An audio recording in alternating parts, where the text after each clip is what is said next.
Hi, I'm Ian Blauk. I'm a 5th year Contra member at the Madison Scouts. Camp's going great.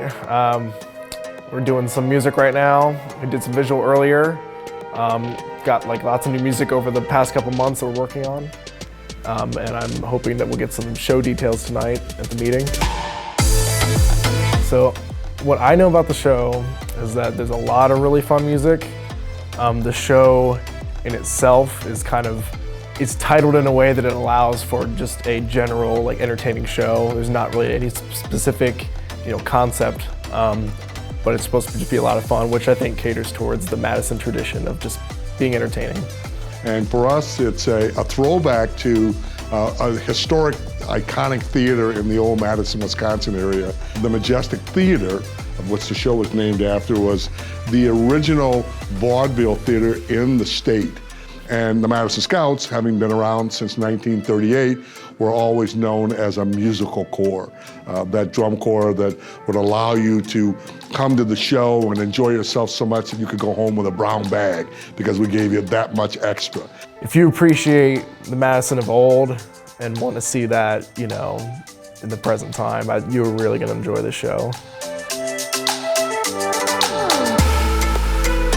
From a color palette standpoint, we've gone back to the original Madison Scout Corps.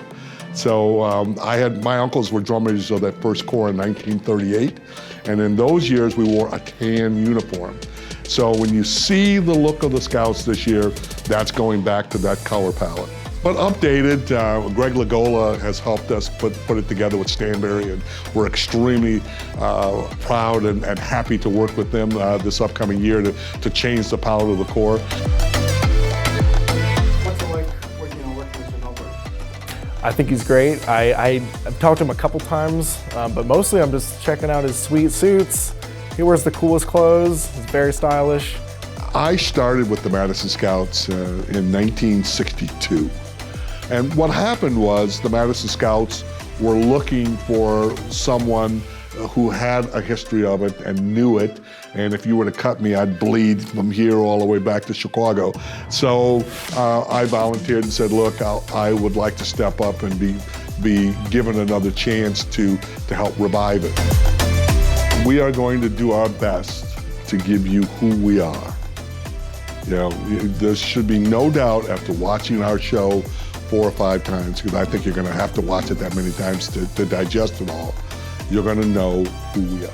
And you will have gone home saying to yourself, I got what I paid for. And I'll go back to that analogy of the brown paper bag. We want you to walk out and say, they gave me so much, I'll be humming their tunes on the way home. That's the brown paper bag.